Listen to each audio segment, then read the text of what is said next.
Bom dia, boa tarde, queridos irmãos. Aqui é Jorge Campos.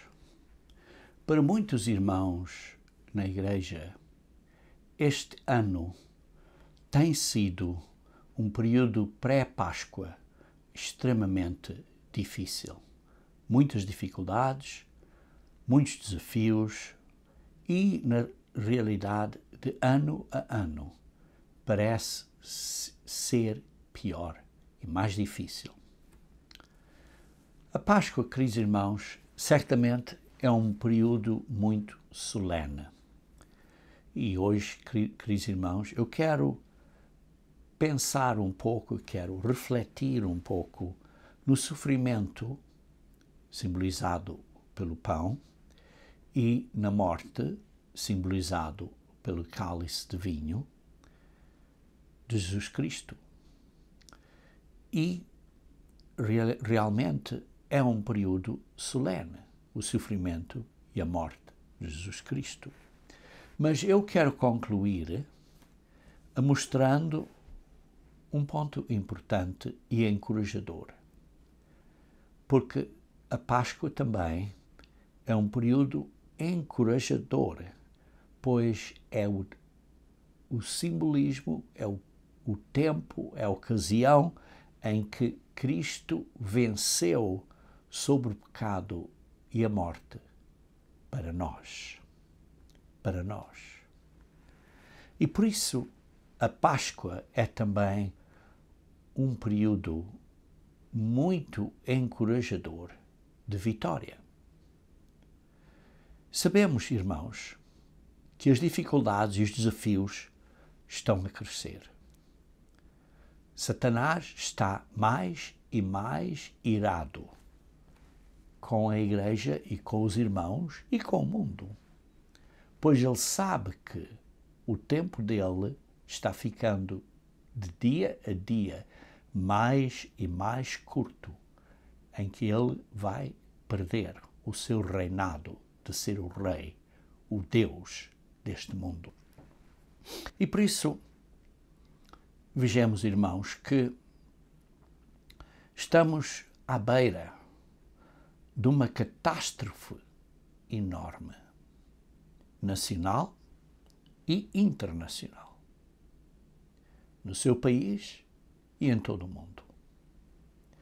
Vemos desastres naturais, vemos possibilidades de guerra civil, vemos muitas dificuldades no nosso país. Vejam em Deuteronômio capítulo 28, versículo 45, que é um capítulo que fala acerca, Deuteronômio 28, que é um capítulo que fala acerca das benções e dos castigos de desobediência. E no versículo 45 de Deuteronômio 28 diz: todas estas maldições virão sobre ti e te perseguirão e te alcançarão, até que sejas destruído, porquanto não ouviste a voz do Senhor, teu Deus, para guardares os mandamentos e os estatutos que te ordenou. E, queridos irmãos, embora esta profecia seja dada a Israel, é certamente aplicável a todas as nações. Ao Israel primeiro, ao judeu primeiro e depois ao gentio. E por isso, irmãos, vemos que nos estamos aproximando de um período de grandes dificuldades mundiais. Vivemos, como lemos em 1 Tessalonicenses, capítulo 5, diz assim acerca destes tempos e épocas em que o dia do Senhor virá como um ladrão, como lemos no versículo 2 de 1 Tessalonicenses, capítulo 5. Um período em que as pessoas dizem paz e segurança, as coisas estão a andar bem, as coisas estão mal, mas cá nos arrascaremos. Mas vai vir repentina destruição. do seu país e neste mundo inteiro. E depois diz no versículo 4, mas vós, irmãos, não estáis em trevas, para que esse dia, como ladrão, vos apanhe de surpresa. Porquanto vós, todos, sois filhos da luz e filhos do dia, nós não somos da noite nem das trevas. E por isso precisamos de estar acordados, porque isto vai arrebentar muito rapidamente. O estresse está tão alto para tantas pessoas que está a afetar o povo de Deus. Está a afetar a você e a mim. E como disse, de ano a ano vai ficando pior e nós vemos praticamente todos os anos irmãos deixando a fé. Porquê? Ora, uma possibilidade poderia ser aqui em Mateus capítulo 13, versículo 22. Mateus 13, versículo 22. Mateus 13, versículo 22. E lemos: o que foi semeado entre os espinhos é o que ouve a palavra, porém os cuidados do mundo e a fascinação das riquezas sufocam a palavra e fica infrutífera. Sim, a pessoa está na igreja, mas as coisas do mundo, o mundão, estes cuidados do mundo, a fascinação de ter mais dinheiro, sufocam a palavra. E a pessoa fica infrutífera e sai da igreja. Poderia ser isso. Não estou a dizer que é, em todos os casos. Cada caso é diferente. Mas talvez outra situação poderia ser em Mateus 19, versículo 20 a 22. Mateus 19, versículo 20 a 22. E lemos: replicou-lhe o jovem, tudo isto tenho observado. Sim, ele disse, como é que posso entrar ou alcançar a vida eterna? Foi o que o jovem perguntou. Vê-se isso no versículo 16. E então Jesus Cristo disse, se queres entrar na vida eterna, no reino de Deus, guarda os mandamentos. Ele disse quais? Ele mencionou alguns mandamentos da lei de Deus. E ele disse, tudo isto tenho observado, que me falta ainda. E disse-lhe Jesus, se queres ser perfeito, vai, vende os teus bens, dá aos pobres e terás um tesouro no céu, depois vem e segue-me. Muitas pessoas na igreja não querem pôr Deus primeiro. E quando algumas destas dificuldades vêm do mundo, em que temos que seguir a Deus, em vez de decidir seguir estas coisas do mundo, estes bens, as pessoas abandonam a fé. Ou poderia ser que, por exemplo, o exemplo de Lucas, capítulo 14. Lucas, capítulo 14. O que eu sempre pergunto às pessoas antes de as batizar, esta pergunta. Lucas, capítulo 14, e vê-se aqui no versículo 26. Diz assim, se alguém vem a mim e não aborrece seu pai, mãe, mulher, e filhos, irmãos e irmãs, e ainda a sua própria vida. A sua própria vida. Não pode ser meu discípulo.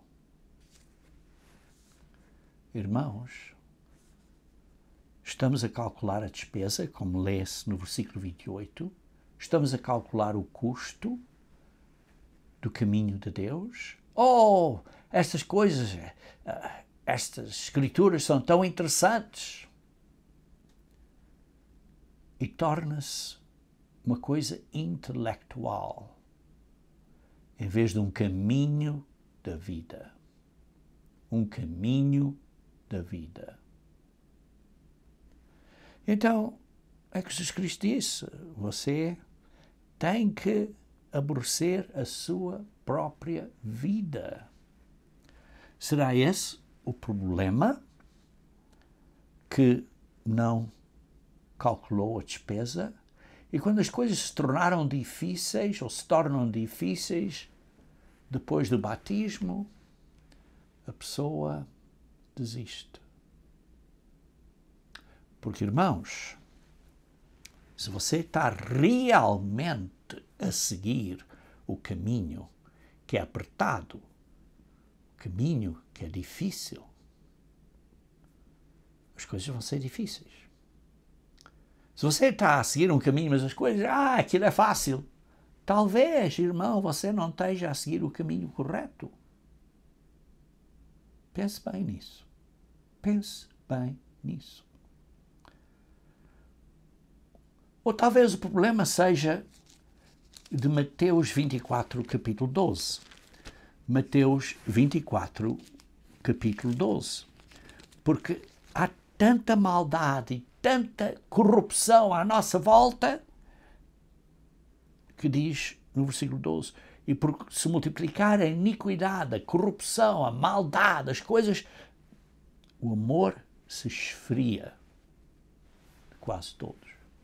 Será a sua situação que quando você está a ser atacado por Satanás, e Satanás vai atacar você no ponto mais vulnerável, no ponto que vai doer mais. O nosso ponto fraco, ele vai atacar. Então você vai se irar. Você pode dizer, eu estou a ser sincero, estou a ser boa pessoa e tal. Mas quando uma pessoa diz qualquer coisa que você sente, pum, você arrebenta, vai explodir. A questão, irmãos, não é só de ser boa pessoa e tudo, é uma questão de como reagimos em situações difíceis. Como é que você reage? Você tem que ter domínio próprio. Você tem que se controlar a você mesmo. E não permitir que se zangue e que se ire. Mas a nossa sociedade nos afeta. Veja em 2 Timóteo, capítulo 3. 2 Timóteo, capítulo 3. Começando no versículo 1. 2 Timóteo, capítulo 3, versículo 1. Sabe, porém, isto, nos últimos dias sobrevirão tempos difíceis. Irmãos, há uns anos atrás, talvez nós não entendíamos bem o que era tempos difíceis. Mas acho que hoje estamos a ver que são tempos difíceis. E estão a ficar mais e mais difíceis de dia a dia. Pois os homens são egoístas,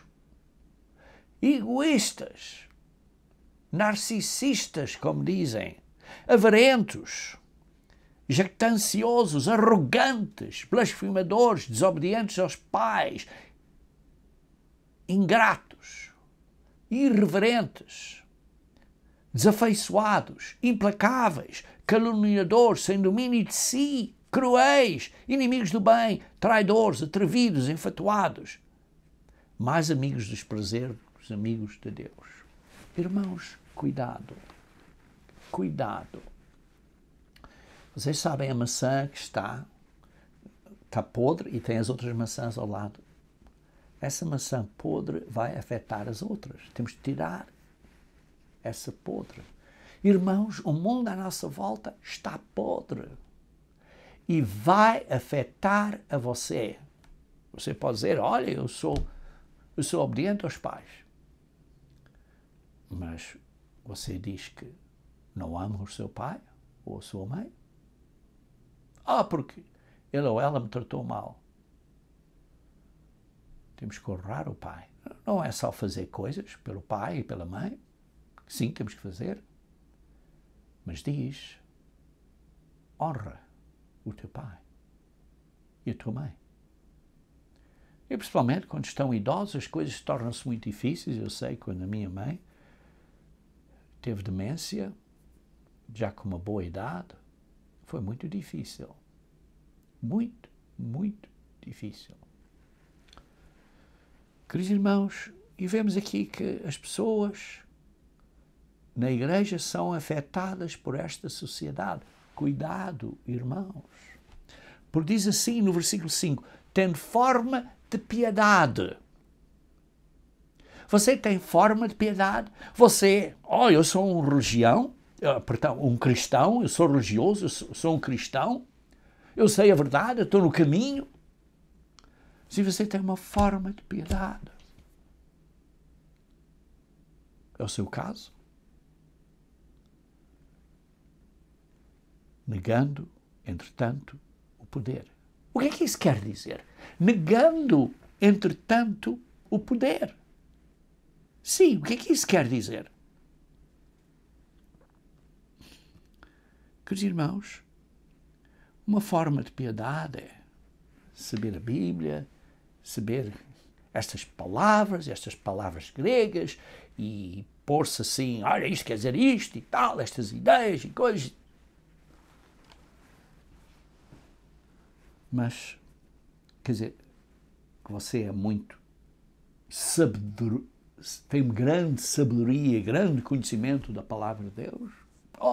Estas coisas todas. Eu tenho lido isto há 28 anos. Ou seja, quantos anos? 35 anos. Ou 42 anos. Sei isto tudo, tem estas coisas todas.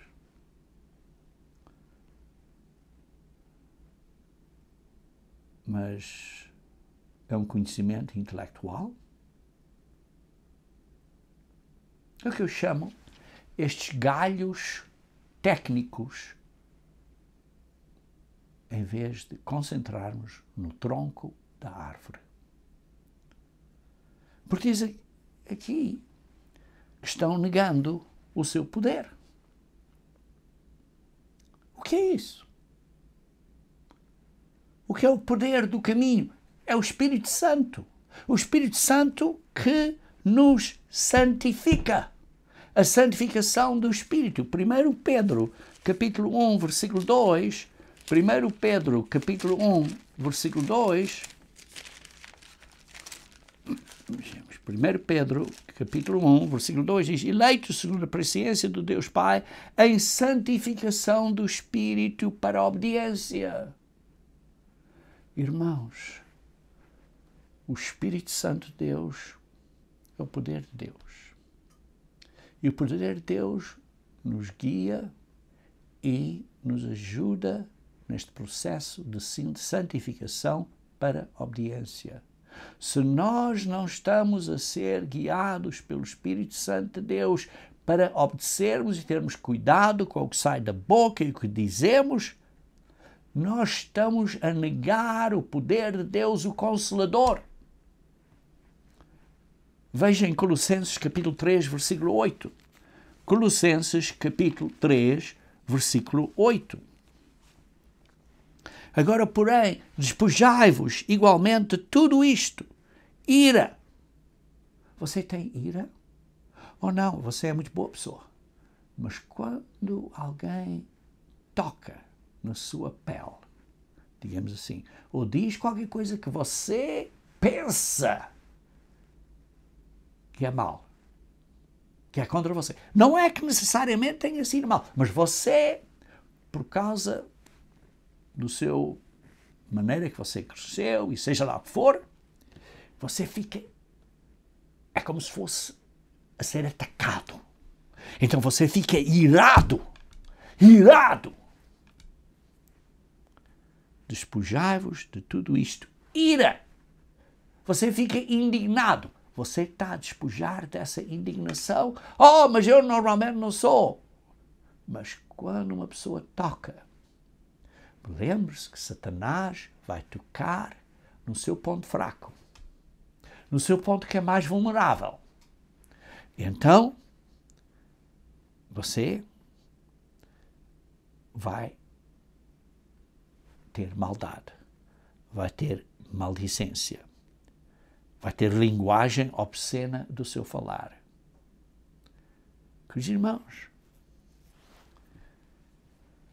se estamos a fazer isto, estamos a negar o poder da piedade, do caminho de Deus. Oh, não pense, isso não me afeta a mim. Não, eu estou bem. A mim não me afeta. Assim? Pense, leia 1 Coríntios capítulo 10. 1 Coríntios capítulo 10. 1 Coríntios capítulo 10, versículo 12 e 13. Aquele, pois, que pensa estar em pé, veja que não caia. Se você pensa, não, eu estou bem, eu não tenho problema nenhum, eu estou fiel, eu estou firme, a igreja está firme. Cuidado. Cuidado. Que não caia. Não vos sobreveio tentação que não fosse humana, mas Deus é fiel e não permitirá que sejais tentados além das vossas forças. Pelo contrário, juntamente com a tentação, vos proverá livramento. Não está a dizer que vai tirar a tentação, mas vai dar um caminho de livramento, de sorte que possas suportar. Não vai tirar esta prova, mas vai dar livramento para ajudar a você a suportar esta dificuldade. E por isso, irmãos, quando vemos as coisas no mundo, quando vemos as coisas que estão a afetar a nós, é tempo de examinarmos-nos. E vejamos então em 1 Coríntios capítulo 11, versículo 28. Examine-se, pois, o homem a si mesmo. Oh, como é fácil dizer, olha, foi ele que me puxou. É culpa dele, ou é culpa dela que me puxou. Não examina ele, não examina a ela, examine-se a si. Está a entender bem? Está a entender bem? Examine-se a si. A si mesmo. Queridos irmãos. E depois diz, então, tome os símbolos da Páscoa no dia da Páscoa, no aniversário da Páscoa, que é o 14 do calendário hebraico, 14 de Nissan. Pois quem come e bebe sem discernir o corpo, está claro, o corpo do Senhor, come e bebe juízo para si. Come e bebe juízo para si.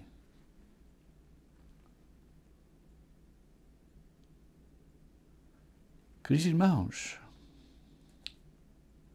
estamos a nos examinar a nós próprios. Ora, está claro, esta examinação, sem discernir o corpo do Senhor, tem um significado duplo. Porque, está claro, está a referir-se ao corpo físico de Jesus Cristo, mas também está a referir-se ao corpo espiritual de Jesus Cristo. Vejamos brevemente o corpo físico de Jesus Cristo. Vejam em Marcos capítulo 14. Marcos capítulo 14. Marcos capítulo 14.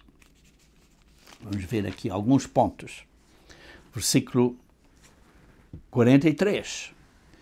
Logo depois falava ele ainda quando chegou Judas, um dos 12, e com ele, vindo da parte dos principais sacerdotes, escribas e anciões, uma turba com espadas e corretes. E depois, ora, o traidor tinha-lhes dado esta senha: aquele a quem eu beijar é esse, prendei-o e levai-o com segurança. E logo que chegou, aproximou-se e disse: Mestre, e o beijou. Então lhe deitaram as mãos e o prenderam. Em primeiro lugar, vê-se aqui que Jesus Cristo foi traído por um dos seus próprios discípulos. Um dos seus próprios, digamos assim, mais amigos dos 12. Depois, vê-se que, um bocadinho mais adiante, vê-se no versículo 60, por isso, levantando-se, foi levado ao sumo sacerdote.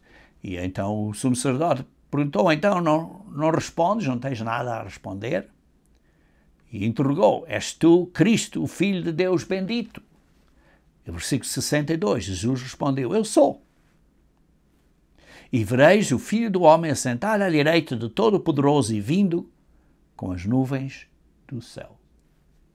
Então o sumo sacerdote rasgou as suas vestes e disse: que mais necessidade temos de testemunhas? Ouviste a blasfémia.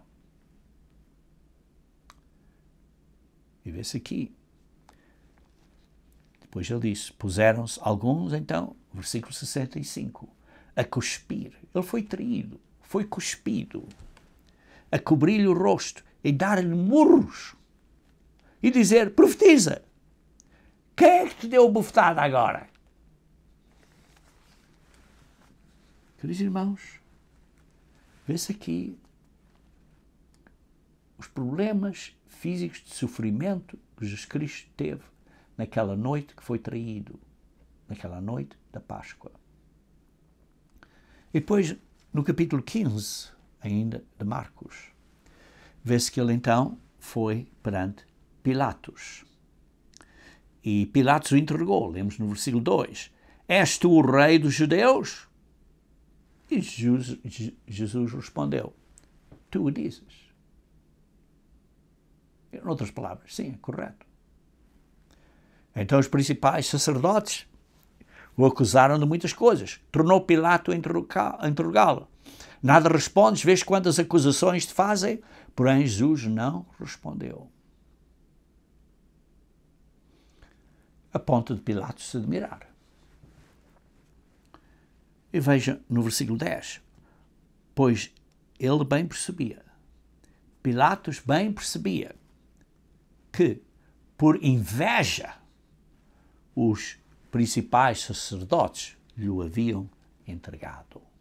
Vê-se esta carnalidade, inveja. E depois vê-se no versículo 12. Mas Pilatos perguntou: farei então deste a quem chamais o rei dos judeus? E eles clamaram: crucificai-o! Crucificai-o! Então Pilatos, querendo conter a multidão, soltou-lhes Barrabás e, após mandar açoitar a Jesus, entregou-o para ser crucificado. Vê-se que foi abusado, que foi maltratado e foi depois crucificado.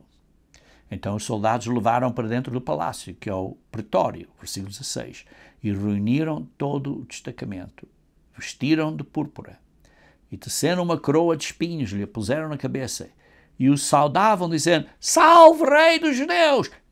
Davam-lhe na cabeça com um caniço. Ele tinha espinhos na cabeça. Cuspiam nele. Pondo de joelhos o adoravam. E por isso, depois de o terem escarnecido, despiram-lhe essa roupa de púrpura, que era simbolismo de ser um rei, não é? E vestiram com as suas próprias vestes. Então conduziram Jesus para fora, com o fim de o crucificaram. E depois lê-se no versículo 25. E a hora terceira, quando o crucificaram. E era a hora terceira quando o crucificaram. Isto é, às 9 horas da manhã. A terceira hora do dia, da parte do dia, depois do pôr do sol, isto é, às 9 horas da manhã. E depois lê-se no versículo 33. E diz assim: chegada a hora sexta, isto era o meio-dia, houve trevas sobre toda a terra até a hora nona. Isto é, do meio-dia até as 3 da tarde, houve trevas na terra.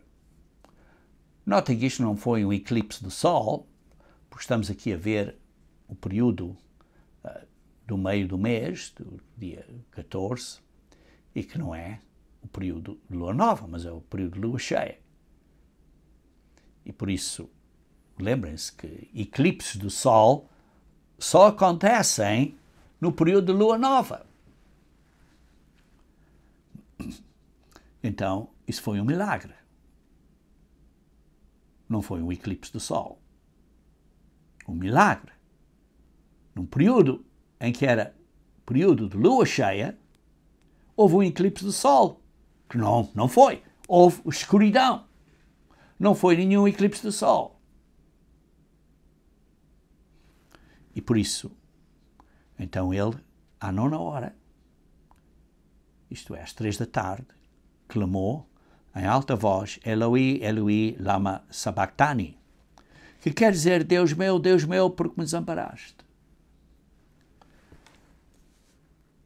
E então vemos aqui, em paralelo, no versículo, em Lucas, capítulo 23, Lucas, capítulo 23, vê-se o que mais é que ele disse. Lucas capítulo 23, versículo 44 a 46. Já que era hora sexta, e escurecendo-se o sol, como disse, isto foi um milagre, não foi um eclipse, isto é, ao meio-dia, escurecendo-se o sol, houve trevas sobre toda a terra até a hora nona, até às 3 da tarde, e rasgou-se pelo meio o véu do santuário. Então Jesus clamou em voz alta: Pai, nas tuas mãos entrego o meu espírito. Depois de ter dito o que lemos há pouco, em Mateus, porque me desamparaste, disse: Pai, a ti te entrego o meu espírito. Jesus Cristo sentiu-se como um homem completamente humano, com emoções humanas. E ele, tal como uma pessoa com emoções humanas, pode sentir quando Deus não responde, pedindo intervenção, e Deus não responde: parece-me, Deus, porque é que me desamparas? Mas Deus nunca nos desampara, Deus nunca nos deixa. Isso bem poderia ter sido um possível pensamento que Jesus Cristo teve, demonstrando que era completamente humano e que sabe sentir e ter a mesma compaixão por você quando você tem dificuldades e problemas. Ele sabe o que é passar por dificuldades emocionais e você continua nessas dificuldades. Ele sabe o que isso, esse sentir. Ele sabe essa dor. E então, e depois disso, expirou. Isto é, o Pai recebeu o espírito do homem no homem, que o guardou até a ressurreição, 3 dias depois, e depois ele então o ressuscitou. Mas vemos que ele morreu cerca das 3 horas da tarde, do que nós sabemos por vários métodos, que foi uma quarta-feira à tarde, às 3 horas da tarde. Ele teve na sepultura 3 dias e 3 noites, que representa quinta, sexta e sábado, 3 dias e 3 noites. Foi quarta-feira à noite, quinta-feira à noite e sexta-feira à noite. Então ressuscitou à volta do fim do sábado, aproximando-se o pôr-do-sol, porque ele foi sepultado, também aproximando-se o pôr-do-sol. E por isso vemos aqui que Jesus Cristo sofreu grande sofrimento e dor física. E por isso estamos a discernir o corpo de Cristo, como ele sofreu, e por isso ele sabe ter compaixão por mim e você quando você está sofrendo. Ele sofreu por causa do nosso pecado. Ele morreu por causa do nosso pecado. Pecado causa dor, sofrimento e morte.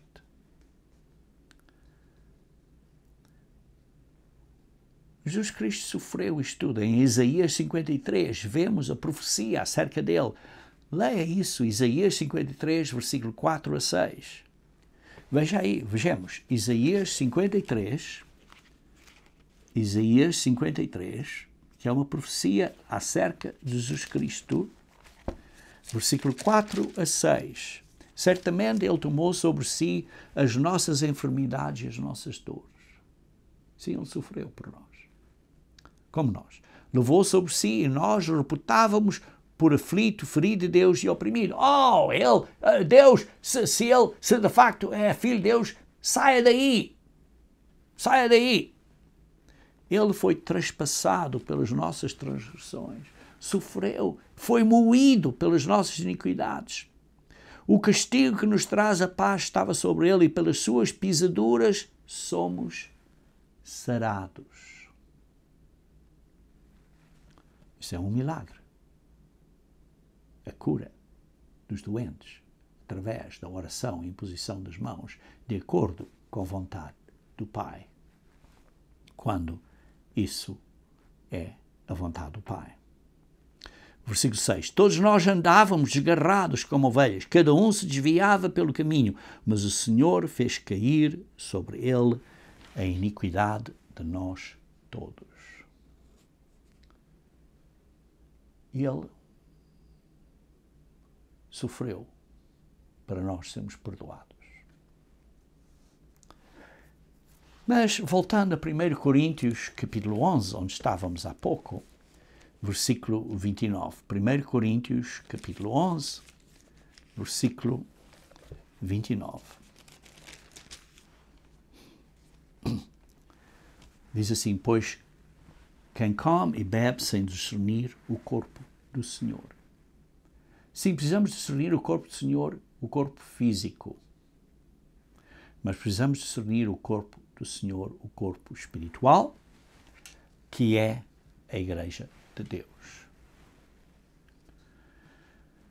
E temos que considerar como tratamos as outras pessoas, porque somos todos membros do corpo de Cristo quando estamos na Igreja de Deus. Precisamos de considerar como tratamos as outras pessoas quando observamos a Páscoa. Porque ele diz aqui no versículo 30, eis a razão porque há entre vós muitos fracos e doentes e não poucos que dormem. Está claramente a falar de como tratamos uns aos outros. E se não tratamos uns aos outros bem, há muita dor, muito sofrimento e alguns até morrem. Em Romanos capítulo 6, versículo 3, Romanos capítulo 6, versículo 3, falando acerca do batismo, diz, ou porventura ignorais que todos nós que fomos batizados em Cristo, fomos batizados na sua morte, para dentro da sua morte. Nós somos batizados em Cristo e para dentro do corpo espiritual de Cristo, em Cristo. Não está a falar aqui em nome de Jesus Cristo. Sim, precisamos ser batizados em nome de Jesus Cristo, é pela autoridade de Jesus Cristo. Mas somos batizados para dentro do corpo espiritual de Cristo. Não somos batizados para dentro desta igreja ou aquela igreja ou para dentro desta seita, ou seja que for. Somos batizados para dentro do corpo espiritual de Cristo, pela autoridade de Cristo. E depois diz assim, fomos, pois, sepultados com ele na morte pelo batismo. Porquê? Porque somos parte desse corpo. Para que, como Cristo foi ressuscitado dentre os mortos pela glória do Pai, assim também andemos nós em novidade de vida. Temos que andar numa vida nova. Temos que ser diferentes. Veja um bocadinho mais adiante, ao fim desse capítulo, Romanos 6, versículo 23. Porque o salário do pecado é a morte. Queridos irmãos, todos nós pecamos. Todos nós. E por isso, temos de discernir não só o corpo físico de Jesus Cristo, mas nós somos o corpo espiritual de Cristo. Como é que tratamos uns aos outros? Porque todos pecamos e pecamos. E o próprio Paulo teve dificuldades. Vejam aqui em Romanos capítulo 7, versículo 14. Ele admitiu. Porque sabemos que a lei é espiritual. Eu, Paulo, todavia, sou carnal. Paulo estava a dizer que ele tinha desafios contra o que ele era. Porque ele era carne. Vendido à escravidão pelo pecado por causa da carne, do corpo físico. Vejam um bocadinho mais adiante no versículo 23. Mas vejo nos meus membros outra lei, que guerreando contra a lei da minha mente me faz prisioneiro da lei do pecado que está nos meus membros. Ora, a lei da mente dele era o Espírito Santo de Deus, estava com ele quer seguir o caminho de Deus. Mas na carne, no que ele era, havia esta tendência de seguir o caminho errado. Ele então diz no versículo 24, desaventurado homem que sou, disse Paulo, quem me livrará do corpo desta morte?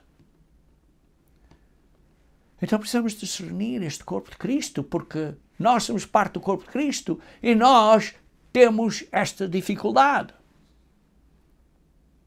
Não é simplesmente arrepender do que fazemos, mas arrepender do que somos. Somos pessoas físicas, somos carnais. Temos esta lei do pecado nos nossos membros. Mas aqui está a boa nova. Aqui está a parte encorajadora do que Jesus Cristo fez e do significado da Páscoa. No versículo 25 diz, graças a Deus por Jesus Cristo, nosso Senhor. A boa nova é quem me livrará deste corpo do pecado, do corpo desta morte, é Jesus Cristo pelo que Ele fez na Páscoa. Pelo pecado e para nos perdoar do pecado e para nos dar a vida eterna. Esta é a vitória de Jesus Cristo sobre o pecado e sobre a morte para nós. Digamos assim, é a nossa vitória sobre o pecado e a morte, mas não é minha, é o que Jesus Cristo fez por mim e por você. Mas isso é encorajador, é a boa nova da Páscoa. E por isso diz assim, no capítulo 8, versículo 1, agora, pois, já nenhuma condenação há para os que estão em Cristo Jesus. Irmãos, não há condenação para você se você está em Cristo Jesus, está a seguir o caminho dele, está a esforçar-se a ser guiado pelo Espírito Santo, está no caminho, está a usar o poder de Deus, não está a negar o poder. Queridos irmãos, como eu me ensinei ao início deste sermão, vai haver grandes e difíceis dias à frente de nós. Vai haver uma grande catástrofe.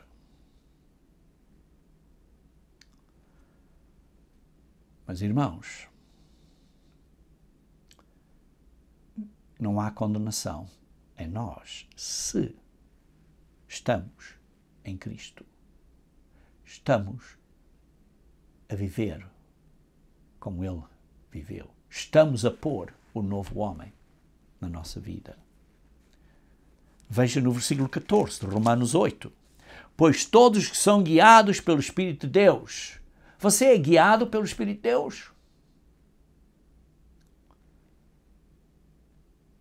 Você está a ser guiado pelo Espírito de Deus?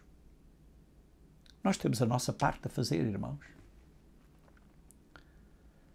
Nós precisamos ter cuidado que não tenhamos uma forma de piedade e negando, entretanto, o poder, como lemos em 2 Timóteo, capítulo 3, versículo 5.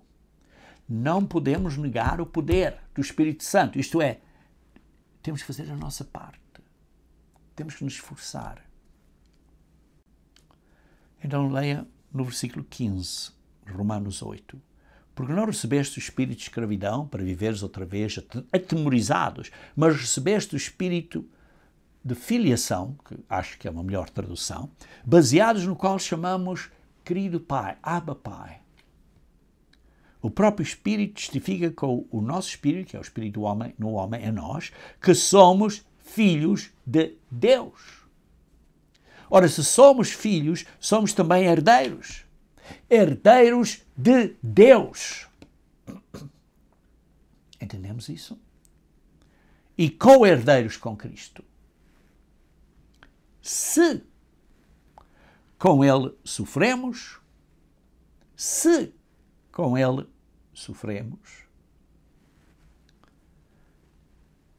também com Ele seremos glorificados. Não diz, talvez venha a ser glorificado. Diz, seremos glorificados. Esta é a boa notícia que Jesus Cristo fez por nós. Vejam aqui em Hebreus capítulo 9. Hebreus capítulo 9.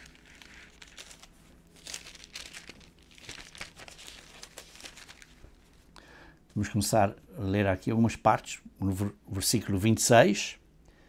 Diz assim, Hebreus capítulo 9, versículo 26. Ora, neste caso, seria necessário que ele tivesse sofrido muitas vezes a fundação do mundo. Agora, porém, ao se cumprirem os tempos, se manifestou uma vez por todas para aniquilar pelo sacrifício de si mesmo o pecado. Jesus Cristo fez isto por nós. Aniquilou o nosso e o seu pecado.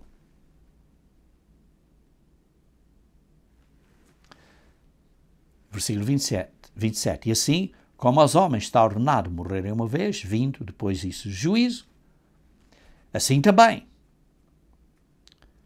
tendo-se oferecido uma vez, para sempre, tirar os pecados de muitos, aparecerá uma segunda vez. Para nós, os de Cristo, apareceremos, seremos ressuscitados com Ele, à vinda dEle, digamos assim, à vinda dEle seremos ressuscitados, ou aqueles que estão em Cristo, que estão ainda a viver, serão transformados, sem pecado, isto é, aos que aguardam para a salvação. Queridos irmãos, isto é boa nova. Estas são extremamente notícias encorajadoras da vitória de Jesus Cristo sobre o pecado e a morte, que Ele venceu durante a Páscoa. E por isso a Páscoa é um período solene, mas a Páscoa é um período encorajador para você. Veja no capítulo 10, versículo 9 a 10. Hebreus capítulo 10, versículo 9 e 10. E diz então, estou aqui para fazer, ó Deus, a tua vontade. Remove o primeiro para estabelecer o segundo. Isto é a antiga aliança para estabelecer a nova aliança.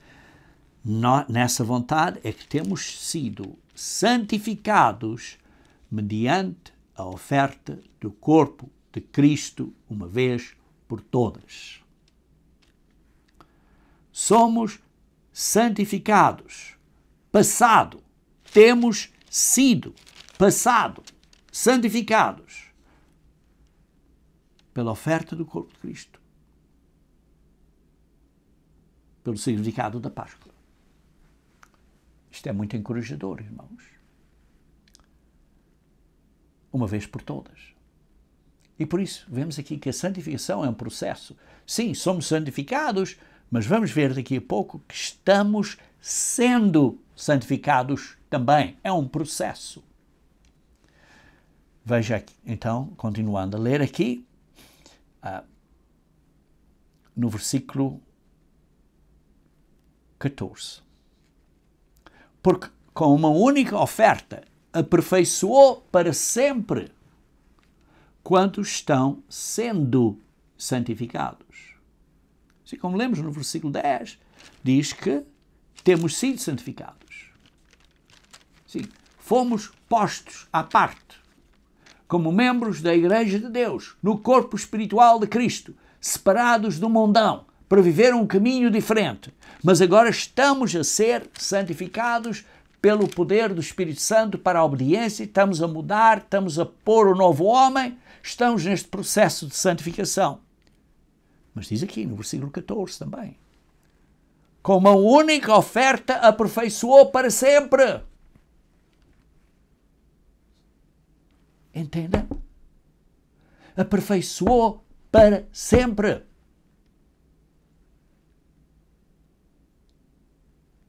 Quer dizer que já está feito. Já está feito. Para Deus, é como se já tivesse acontecido. Aperfeiçoou para sempre aqueles que estão sendo santificados pelo poder do Espírito Santo. Você tem uma parte a fazer e eu tenho uma parte a fazer. Temos que continuar neste caminho. Veja então no versículo 19. Tendo, pois, irmãos, intrepidez para entrar nos santos dos santos pelo sangue de Jesus Cristo. Tenha coragem. Porque você, quando ora, vai entrar no santo dos santos, está no trono de Deus, como? Pelo sangue de Jesus Cristo. Pelo novo e vivo caminho que Ele nos consagrou pelo véu, isto é, pela sua carne, pelo seu corpo físico, e nós agora somos parte do corpo espiritual de Cristo. Queridos irmãos, não é encorajador? Tenha coragem, porque como lemos no versículo 14, aperfeiçoou para sempre. E vejam então no versículo 20, pelo novo caminho que Ele nos consagrou pelo véu, isto é, pela sua carne, e tendo grande sacerdote sobre a casa de Deus, que é Jesus Cristo, que está a intervir por você e por mim. Ele está vivendo agora no céu, intervindo por você e por mim. Versículo 22. Aproximemo-nos com sincero coração, em plena certeza de fé, tendo o coração purificado de má consciência e lavado com o corpo de água, com água pura. Sim, precisamos ter um coração sincero, em plena fé, tendo o coração purificado de má consciência, como? Pelo sangue de Cristo. Purificado pelo sangue de Cristo. E lavado o corpo com água pura. O que é isso? O símbolo da água pura. A água é o Espírito Santo. Somos lavados com o Espírito Santo. O processo de santificação, de continuarmos a mudar do velho homem para o novo homem. Versículo 23. Guardemos firme a confissão da nossa esperança sem vacilar, pois quem fez a promessa é fiel. Guardemos firme a confissão da esperança sem vacilar. Consideremo-nos também uns aos outros para estimularmos ao amor e às boas obras. Eu não quero ter convivência com os irmãos. Irmãos, está aqui uma instrução. Está aqui uma instrução. É um mandamento. É um mandamento. Não deixemos de congregar-nos, como é o costume de alguns. Antes façamos admoestações, e tanto mais quanto vedes que o dia se aproxima. O dia da vinda de Cristo. Ainda mais. Porque muitos estão-se a afastar. Porque, se vivermos deliberadamente em pecado, o que é pecado? Olha, aqui está a falar, no contexto, de estimularmos ao amor. Se não estamos a estimular ao amor, se não estamos a congregar-nos uns com os outros para estimularmos uns aos outros ao amor, e estamos a lutar, mas não é culpa minha, é culpa do outro. Irmãos, precisamos ter cuidado. O problema é que todos nós temos pontos cegos e é fácil acusar o outro. Cuidado, irmãos. Cuidado. Porque se vivermos deliberadamente em pecado, depois de termos recebido o pleno conhecimento da verdade, já não resta sacrifício de Jesus Cristo pelos pecados. Pelo contrário, certa expectação horrível de juízo e fogo vingador, prestes a consumir os adversários. Irmãos, a decisão é sua. A decisão é minha. Deus já fez a sua parte. Ele aperfeiçoou para sempre. Por uma oferta. Já fez a sua parte. Agora, a questão é sua. Se você vai desistir. Se você vai parar. Se você não está a mudar. Mas a boa nova, a parte encorajadora da Páscoa, é que Jesus Cristo já fez isto tudo para você, venceu para você o pecado e a morte. Está feito. Está feito. É a vitória. Por isso, no versículo 35 diz: não abandonais, portanto, a vossa confiança, ela tem grande galardão. Com efeito, tendes necessidade de perseverança, para que, havendo feito a vontade de Deus, alcanceis a promessa. Queridos irmãos, não abandona. A decisão é sua. A decisão é sua. Jesus Cristo fez a sua parte.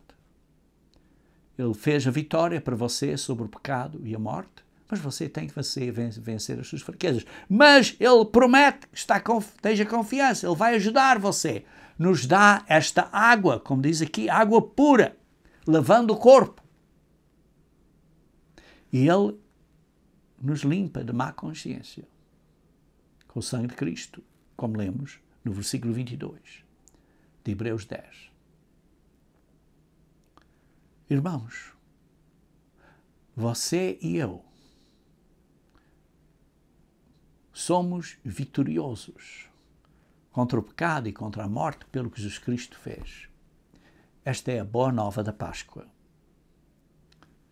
Graças a Deus pelo que Ele fez por nós.